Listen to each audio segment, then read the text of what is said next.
Shalom, jemaat-jemaat Tuhan yang luar biasa. Apa kabar? Saya yakin semua kita hari ini kabarnya luar biasa. Dan saya percaya setiap kita hari ini selalu ada dalam penyertaan dan perlindungan tangan Tuhan.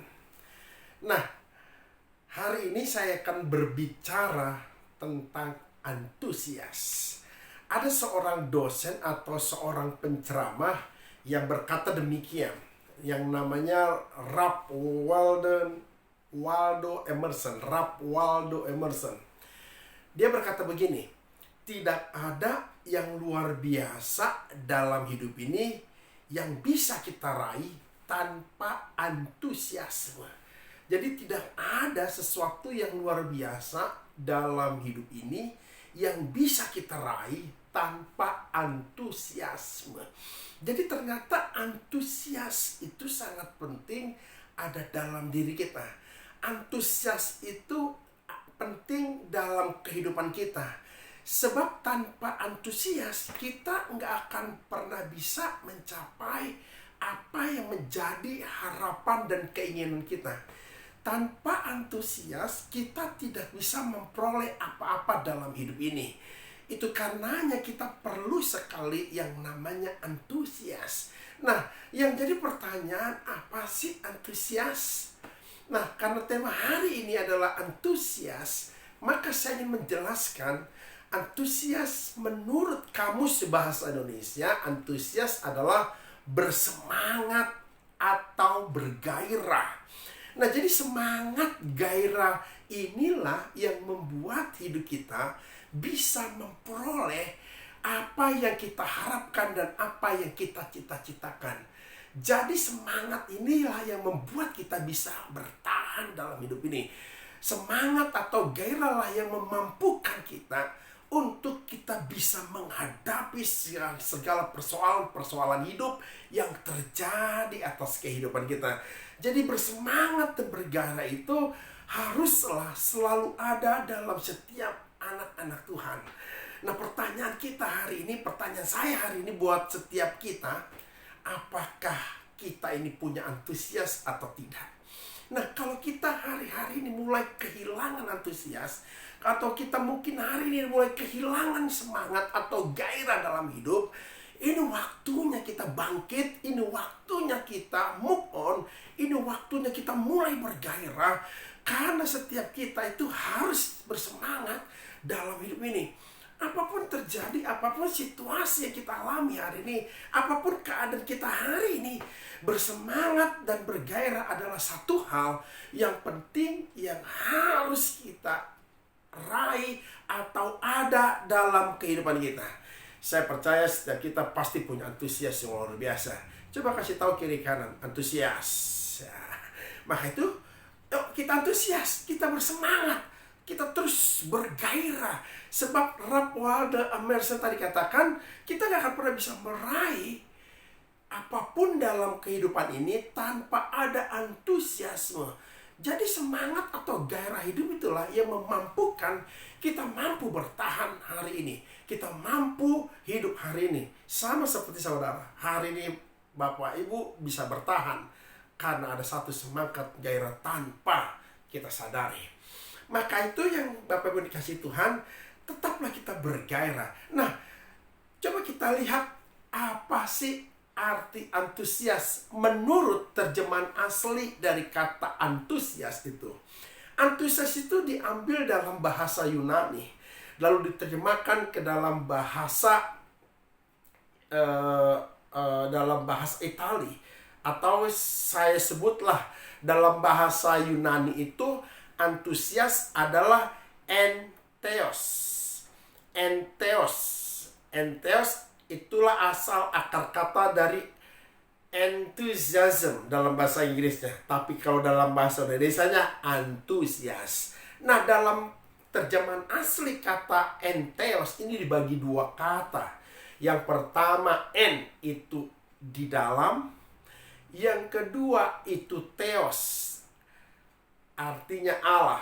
Jadi sebenarnya entheos atau antusias atau enthusiasm dalam bahasa Inggrisnya itu disebut orang yang ada di dalam Allah. Nah, pertanyaan saya, kita ini ada di dalam Allah atau tidak? Coba tanya sekali lagi kiri kanannya, kamu ada di dalam Allah atau tidak? Nah, kalau kita ada di dalam Allah, maka kita harusnya tetap bersemangat, kita harus tetap bergairah dalam hidup ini.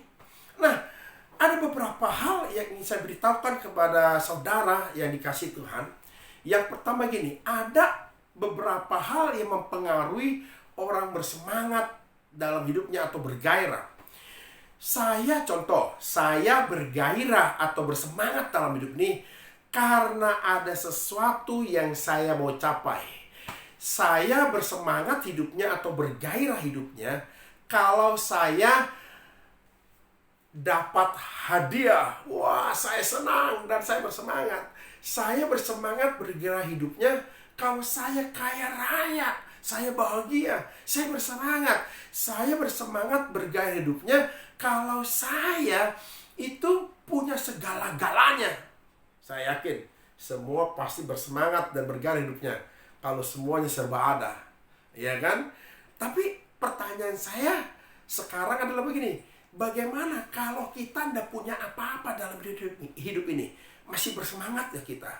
Bagaimana kalau misalnya kita tidak punya harta yang banyak, masih bisa bersemangat ya? Nah, bagaimana kalau kita dalam kondisi hari ini ada dalam sebuah penjara, masih bersemangat ya? Bagaimana hari ini kalau kita terus ada dalam kesusahan, kemiskinan, masih bisa bersemangat atau bergairah enggak? Tapi orang bisa bersemangat karena dia punya sesuatu. Tapi kalau misalnya dia tidak punya sesuatu, masih bisa bersemangat nggak? Ini menjadi sebuah evaluasi atau pertanyaan dalam diri kita untuk memacu kita tetap bersemangat dalam hidup ini atau tidak. Maka sebenarnya semangat itu tidak dipengaruhi oleh situasi atau keadaan kondisi yang sedang kita alami. Dengan kata lain, apapun kondisi kita, apapun situasi kita, harusnya tidak mempengaruhi kehidupan kita untuk kehilangan semangat atau bergairah. Kenapa? Karena orang bersemangat, orang bergairah adalah orang yang ada di dalam Tuhan. Entheos, orang yang ada di dalam Tuhan. Maka saya mau pastikan kalau kita ada di dalam Tuhan, harusnya kita tetap bersemangat. Harusnya kita tetap bergairah. Ya, mungkin saudara berkata gini, ya Pak, gimana sih Pak? Bapak nggak tahu sih, saya ini nggak salah, tapi selalu dipersalahkan. Saya tidak melakukan hal yang tidak baik, tapi selalu dikatakan tidak baik. Ya Pak, berpuluh-puluh tahun saya dalam keadaan kayak begini. Saya berdoa dan berharap, tapi tidak pernah ada sesuatu yang saya peroleh, saya dapat. Nah, mungkin ini pertanyaan yang wajar yang terjadi dalam diri kita. Tapi sekali lagi, itu semua boleh terjadi dalam diri kita. Itu semua boleh kita alami dalam diri kita. Tetapi persoalannya hari ini adalah bagaimana kita bisa tetap bersemangat, kita bisa tetap bergairah, walaupun situasi hari ini tidak memungkinkan kita untuk bersemangat. Tapi kita diminta untuk tetap bersemangat, karena Tuhan ada di dalam kita. Nah, kalau kita di dalam Tuhan, harusnya kita tetap bergairah. Jadi orang yang antusias adalah orang yang ada di dalam Tuhan. Maka pertanyaan saya sekali lagi, kita ada di dalam Tuhan atau tidak? Kalau kita tidak ada di dalam Tuhan, maka wajar kita tidak bersemangat atau bergairah. Tapi kalau kita ini ada di dalam Tuhan, apapun situasinya, apapun kondisinya, harusnya kita tetap ada di dalam Tuhan. Maka firman Tuhan mengatakan dalam Yohanes pasal ke-15 ayat yang keempat. Firman Tuhan dalam Yohanes pasal 15 ayat yang keempat-a berkata demikian. Tinggallah di dalam aku dan aku di dalam kamu. Nah, firman Tuhan jelas katakan dalam Yohanes, tinggallah di dalam aku dan aku di dalam kamu. Nah, hari ini persoalannya kita anak-anak Tuhan ada di dalam Tuhan atau tidak, tinggal di dalam Tuhan atau tidak. Nah, kalau kita tidak tinggal di dalam Tuhan dan Tuhan tidak di dalam kita, maka wajar kalau kita hidup terus dalam keputusasaan, hidup terus di dalam kekecewaan, hidup terus dalam keterpurukan, karena memang kita di luar Tuhan. Walaupun hari-hari ini ada orang berkata, apa buktinya orang jahat, orang ini masih tetap bisa kok hidupnya senang, hidupnya bahagia, ya. Betul, dia bahagia, tapi pertanyaan saya, ada dalam Tuhan atau tidak? Dan bisa saja dia bahagia karena kepintaran atau kelicikan dia, atau karena kebohongan dia. Tapi yang jelas, apapun keadaannya hari ini, yang Tuhan ingin ingatkan kepada saudara dan saya, tetaplah bersemangat, tetaplah bergairah. Nah, di Alkitab ada sebuah cerita. Suatu hari, ada orang di penjara, Paulus di penjara. Paulus di penjara. Nah, pada waktu Paulus di penjara, harusnya waktu Paulus di penjara, hidupnya itu tidak bergairah, enggak semangat.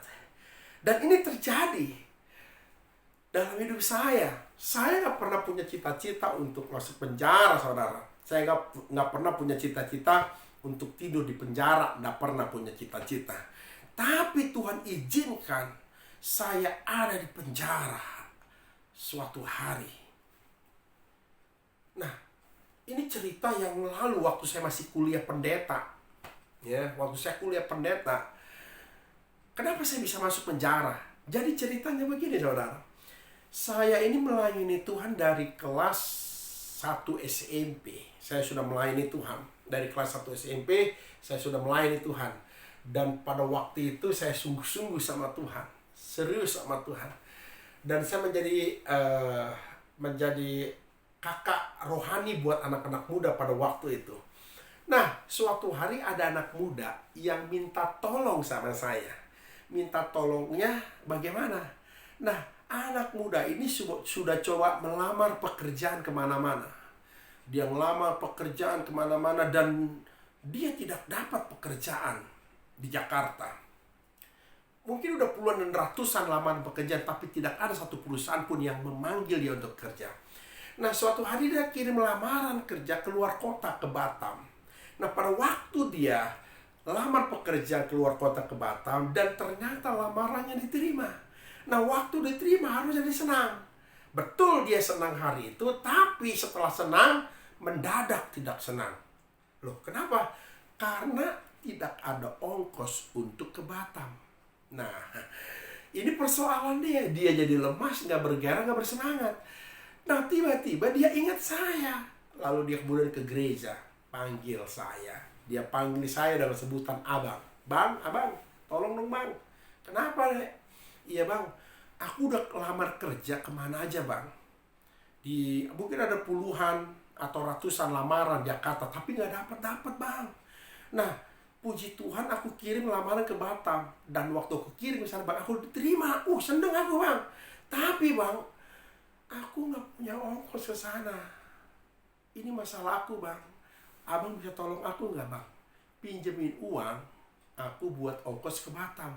Aku janji bang, nanti kalau misalnya gaji pertama aku terima, aku bayar buat abang.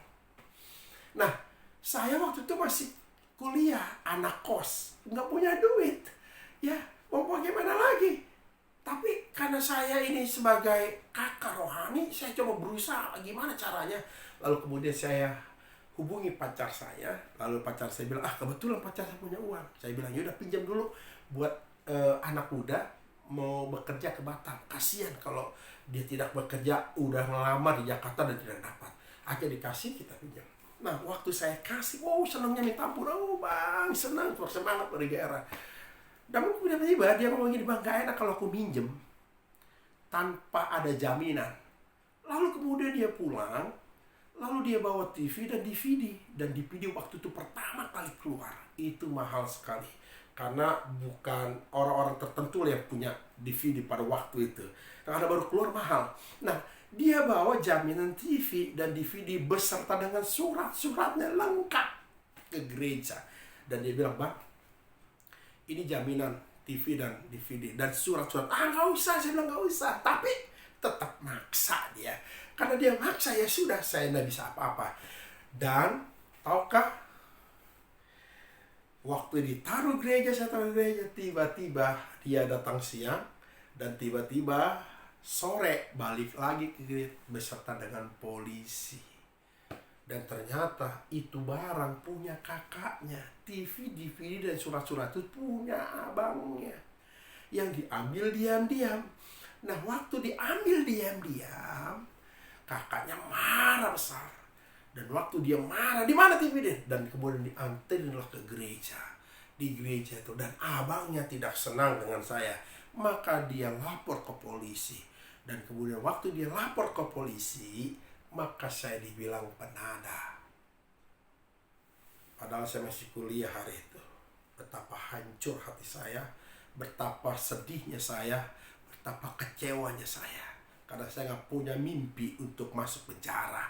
Tapi hari itu Tuhan izinkan saya dimasukkan penjara karena saya dituduh penada.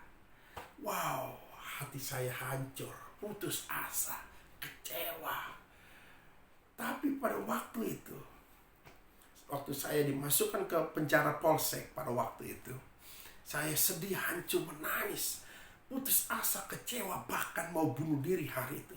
Saya baru merasakan gimana rasanya mau bunuh diri di penjara itu. Karena saya berpikir hancur masa depan saya, hancur harapan saya. Saya sudah memupuk karir saya sudah memupuk sekolah saya dengan perjuangan saya, biaya sendiri. Tapi hancur begitu saja dalam sekejap karena masuk penjara. Tapi puji Tuhan, saya cuma di penjara itu 2 hari 1 malam. Kenapa? Karena saya tidak tahu kalau saya itu ternyata punya saudara seorang pengacara. Singkat cerita, saya akhirnya masuk pengadilan. Dan kemudian pengadilan memutuskan saya tidak bersalah. Dan saya akhirnya bebas. Nama baik saya dipulihkan. Tapi pelajaran terpenting dari sini, waktu saya punya masalah berat masuk penjara, saya nggak bergairah, nggak ada semangat hidup. Dan itu membuat saya semakin merosot, iman saya semakin merosot, iman saya semakin kendor. Bahkan saya mudah putus asa, mudah emosi, mudah marah. Kesel banget hidup ini. Kenapa sih hidup ini begini? Aku mulai itu, kenapa sih? Saya marah, menyalahkan diri sendiri, menyalahkan orang lain, bahkan saya menyalahkan Tuhan hari itu. Dan hari itu betul-betul saya tidak bersemangat dan bergairah. Kenapa? Karena saya masuk penjara. Nah, ini menjadi persoalan buat saya. Itu karenanya saya tidak bergairah. Dan kemudian Tuhan ingatkan saya waktu di penjara itu, hei hambaku, lihat, hambaku Paulus, dia masuk penjara tidak bersalah karena Injil Paulus masuk penjara. Dia bertahun-tahun masuk penjara. Kamu baru 2 hari 1 malam sudah marah, sudah kecewa. Di mana imanmu? Katanya kamu ikut Tuhan, katanya kamu cinta Tuhan, tapi di mana imanmu? Ini menjadi pukulan keras buat saya. Maka saya hati di dalam penjara itu saya bertobat. Tuhan ampuni saya. Kok selama ini saya nggak bersemangat dan saya tidak bergairah. Saya kecewa dengan diri sendiri. Saya kecewa dengan orang lain. Saya marah besar sama anak rohani saya memasukkan saya dalam penjara. Ini persoalan yang berat buat saya pada waktu itu. Tapi saya menyadari ternyata ini semua diizinkan Tuhan supaya saya tetap bersemangat terus dan tetap bergairah apapun yang terjadi. Jadi antusias itu adalah sebuah konsep pemahaman Alkitab, konsep pemikiran Alkitab, dan ada di pikiran Allah buat setiap kita. Maka itu kalau Allah ada di dalam kita dan kita ada di dalam Allah, maka kita akan tetap bergairah, bersemangat. Dan ini menyadarkan saya bahwa kalau kamu bilang Allah di dalam kalau kamu bilang Allah ada di dalam kamu dan kamu di dalam Allah, harusnya kau tetap bergairah, harusnya kau bersemangat karena Tuhan ada bersama dengan kita. Dan saya disadarkan dengan kejadian ini. Dan saya ini hari ini pun saya mengatakan kepada saudara, hari ini Tuhan ada di dalam hidupmu. Tuhan ada bersamamu. Tetaplah bersemangat, tetaplah bergairah. Karena Tuhan tidak akan pernah meninggalkan kita. Tuhan tidak akan pernah jauh daripada kita. Yang penting adalah kita terus bersemangat, terus kita bergairah, terus kita berharap kepada Tuhan, terus kita mengandalkan Tuhan. Nah, orang Kristen seharusnya adalah orang-orang yang antusias jalani hidup ini untuk mencapai hari depan. Tidak ada kata terlambat. Masa depan akan kita terima. Karena Allah telah berkata jelas dalam Yeremia berkata dengan jelas dalam Yeremia, Allah tidak merancangkan kecelakaan dalam hidup kita, tapi Allah merancangkan damai sejahtera. Mungkin hari ini kita ada dalam situasi yang tidak baik, tapi itu untuk kebaikan kita. Maka Roma pasal 8 ayat 28 berkata bahwa Allah turut bekerja dalam segala sesuatu untuk mendatangkan kebaikan. Kalau hari ini kita ada di tempat ini, itu berarti Tuhan ingin melatih dan mengajar kita untuk sesuatu yang baik dalam hidup kita. Yang terpenting adalah gini, jangan tinggalkan Tuhan dalam keadaan kita yang terpuruk hari ini. Jangan tinggalkan Tuhan dalam situasi yang sangat sulit hari ini. 1 Yohanes pasal 4 ayat 4 berkata gini, kamu itu berasal dari Allah, anak-anakku, dan kamu telah mengalahkan nabi-nabi palsu. Itu sebabnya roh yang ada dalam kamu lebih besar daripada roh yang ada di dunia ini.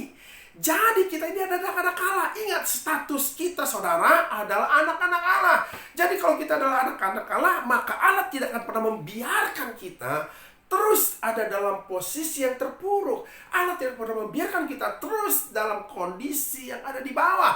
Tuhan pasti akan angkat hidupmu. Tuhan pasti angkat hidupmu. Percayalah, Tuhan tidak buta. Tuhan sedang memperhatikan hidupmu. Maka tetaplah bergairah, tetaplah bersemangat apapun situasimu hari ini. Anak-anak Tuhan harusnya tidak bisa dipengaruhi oleh situasi dan keadaan. Mungkin kita berkata begini, Pak, tapi kan saya manusia biasa. Saya lemah. Saya nggak kuat, wajar dong. Oke. Saya juga manusia lemah. Saya juga nggak kuat untuk menghadapi situasi ini. Tapi sadarilah, kalau kita bisa bertahan sampai hari ini, kita masih bisa hidup hari ini. Karena ada Tuhan di hidup kita. Karena ada Allah di hidup kita. Itu karenanya kita tetap harus antusias. Amin. Tetap antusias, bersemangat, bergairah apapun yang terjadi atas hidup kita.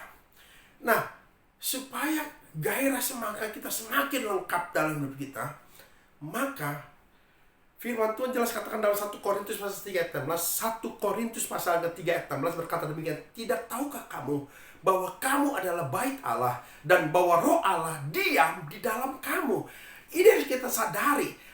Ada roh Allah di hidupmu dan di hidupku. Ada roh Allah yang selalu di hidup kita. Sadarilah ini, bahwa kita ini adalah bait Allah dan roh Allah ada dalam hidup kita. Maka itu hari ini Bapak Ibu dikasih Tuhan, supaya semakin sempurna kekuatan dalam hidup kita, mintalah roh Allah terus menghinggapi hidupmu. Mintalah Roh Kudus ada dalam dirimu. Sebab Roh Kudus itu memampukan kita bertahan. Roh Kudus itu mampu membuat kita tetap bergairah, bersemangat. Kalau mungkin manusia kita nggak kuat, tapi Roh Kudus mampu memberikan semangat dan gairah dalam hidupmu. Percayalah saudara-saudara, Tuhan mengasihimu. Tuhan mencintaimu. Kalau hari ini engkau sedang ada dalam kelemahan, engkau sedang lemah hari ini kau merasa dan putus asa, hari ini kau mungkin sedang kecewa, hari ini kau sedang tidak bergairah dalam hidup ini, hari ini firman Tuhan mengingatkan kita, bangkitlah.